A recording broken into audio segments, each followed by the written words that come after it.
Welcome back to February 5th's edition of Pulse on the Market. I'm your host, Jaden Vrains, founder of Vrains Capital. And this show is designed once again to help you as an investor make better and smarter financial decisions. And today we'll be going over the market, some stories. It was a very hectic day for the market today. And let's jump right into it. So first off, the Dow is down 1% to 38,273. The Nasdaq down 0.7% at 17,500. The S&P is down 0.6% to 4927. And the small caps took the biggest hit at minus 1.78% down to 1927. And so the bonds are actually doing pretty well today. So up 3.6%, the 10-year, and is up to 4.7 now. And this is due to the rate cuts not getting cut, right? The rate cut not happening. So while the rates are still high, the bonds will continue to stay high. We saw that it dipped below 4 for a little bit there, but now it's back over 4. And today I actually want to focus a little bit on the Dow, because the Dow, for the first time in 4 years, is looking to cut and add some companies to the Dow. In case you didn't know, there are 30 companies within the Dow, and it's considered to be just like a brief overview of how the markets are doing. That was the intention, according to Howard Silverblatt, which is the senior index analyst at S&P. And he said in order to even be in the Dow, you have to be in the S&P 500, and which also means you have to meet certain market capitalization and trading liquidity standards, which you need in order to be in the S&P 500. But we're going to see a change in the Dow for the first time in 4 years. So we're going to see who gets added and who gets taken off. It's kind of exciting for me. I love seeing this, because for a lot of companies, this is big news. They're getting added to the Dow, but it would be pretty sad to get cut from that as well. So in case you didn't know, the Dow, how that functions is it's based on price, like the stock price. And so a lower stock price, it decreases your position in the Dow in your rankings technically. So, and that's different in comparison to the S&P 500, where the S&P 500 is market capitalization. So the higher the market cap, the higher you are in the rankings for the S&P 500. So Walmart this Wednesday is going to have a 3-in-1 split. So currently, if the stock's trading at 100, let's pull it up real quick for Walmart. So right now the stock is trading at 168. So that's going to get cut in thirds, basically. So if you have one share at 168, you're going to have 3 shares at a third of that price. And this is going to decrease their ranking in the Dow from 16th all the way down to 27th, because it's based on stock price. And so just a little more info on the Dow. And obviously there can't be any transportation or utility sectors added to the Dow, because there's already the Dow Jones Transportation Average, which is the DJT, and the Dow Jones Utility Average, which is the DJU. So this will be exciting. It's speculation for February. It's expected, but it's not certain. Just like anything else in the market, nothing seems to be certain. But the reason being is that there's usually a correlation coefficient between the Dow and the S&P 500. That correlation coefficient has been around 0.99 for the last 30 years. There's a coefficient there. And where a reading of 1 means that they're moving in perfect tandem, basically. But that same correlation has been at its lowest level in years as the technology sector, which is 28.9% of the S&P 500, is only 19.2% in the Dow. And it's been booming, the technology sector. So the S&P has been performing better technically than the Dow. They've been trading out of tandem, which doesn't usually happen over 30 years. The last time that we saw something like this that big, like below 0.9 for 2 consecutive years, was in 2004 and 2005. In 2004 it was 0.84, and 2005 was 0.77. And we've seen that in 2023 and 2022. It was at 0.87 and 0.89, and this hasn't happened since 2004, 2005. We haven't seen this correlation be so far off for the S&P and the Dow Jones. So we'll see if the Dow ends up adding more technology stocks to help balance that out, to help keep up with this trend, because right now it's 9% less, 10% less than the S&P 500. So we'll see this month what ends up happening to the Dow, who gets added, who gets taken. And so I'll make sure to keep you guys updated on what happens with that. All right. And the last time they waited more than 3 years to make changes was from June 2009 to September 2012. That's when the market crashed, obviously. I might have only been 6 years old, but shoot, I really missed out on the opportunity to buy a house in 2009. I really wish I was more aware of what was going on. Man, that could have made me a pretty penny. Come on, mom and dad. Anyways, next up is Cathie Wood and her ARK fund. For any of you that don't know Cathie Wood, she usually has the hottest takes in the stock market of her fund. A lot of a lot of hedge fund managers will kind of throw shots at Cathie Wood and say, if you ever want to make a penny, or if you ever want to make money off Cathie Wood, invest in SARK. SARK is her inverse ETF, which basically does the complete opposite of what Cathie Wood is doing. And which this year to date, it would already be very profitable because 18% of all of her money, or all of ARK, her investment fund, 18% of it is Coinbase and Tesla. Tesla is looking terrible right now. One of the worst charts I've seen this year. Unfortunately, I love Tesla, but shoot, it was at 240. Let's look at the chart real quick. So it was at the beginning of the year. It was trading at 240, and it's down to 178. It was just a bloodbath, and bad news after bad news for Tesla. And they just recently recalled 2.2 million vehicles because they had one of the indicators was just too small. One of the things on the dashboard was too small, and apparently it's got to be a certain size. So they had to, some organization, I forget the name of it, had to call back 2.2 million Teslas. So it's just been stuff like that. News after news, and they've just been taking a beating. And so their RSI hit 13, which is crazy. It was so oversold. Man. So we'll see what ends up happening with Tesla if they can turn it around.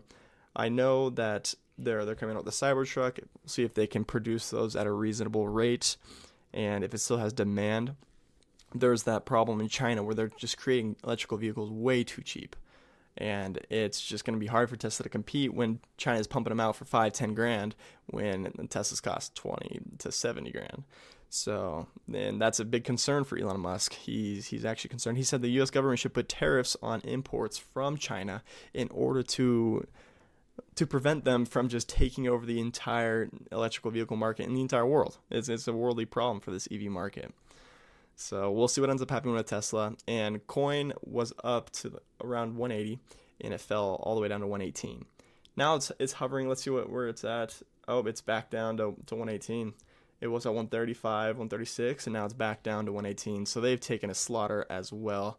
Just at the beginning of the year, it was trading at 180. Yeah. Wow. So they took a bloodbath as well. So the year to date for this ARK fund, for Cathie Wood's main fund, is down quite a bit.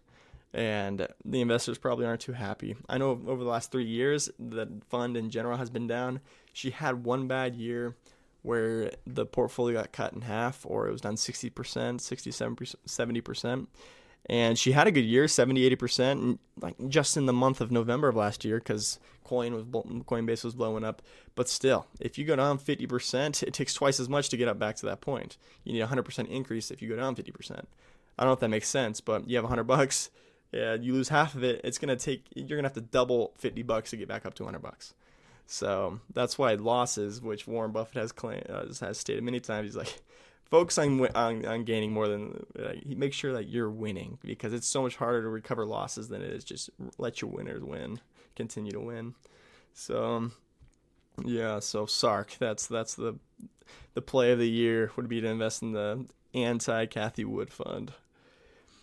All right, let's take a stop over. Oh, also, sorry, let me throw this in here too. So a German software company, SAP, which has a Tesla fleet of 29,000 vehicles, will stop using Tesla. So this is just another bad news report on Tesla. And according to a report from the German Business Daily, it's called the Handelsblatt. And Tesla, it claims that Tesla changes list prices more than other manufacturers, making planning more difficult. And the newspaper also said that Tesla often delivers earlier than planned, making storage difficult. That is an interesting problem. I never even heard of that, because usually, like, delivering even earlier than planned is under-promising, over-delivering. But according to this German software company, SAP, it's caused problems because they can't store it when it comes too early. They're not planning for it. And so and that's just one more story of why Tesla's dropped over 26% this year. They just cannot catch a break. News on Apple. So, first of all, I just watched a documentary, I don't know if you've seen it, about Steve Jobs and how he was the charismatic leader. He was great, just innovator.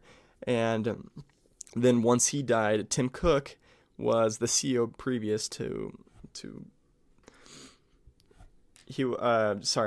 Steve Jobs. And then once Steve Jobs died, Tim Cook was named CEO of Apple. And a lot of people had a huge problem with that because Tim Cook was very stern, very analytical, very numbers guy, where Steve Jobs was the charismatic leader. He led Apple and was innovating, and just his charisma and passion just fueled the company. And people were concerned that Tim Cook wasn't going to live up to this standard. But we've seen year after year after year that Apple continues to innovate. They came out with AirPods. They came out with the iPhone 6 Plus, which was a huge innovation. They made the screens bigger, and it seemed to go against what Steve Jobs taught when he was CEO of the company.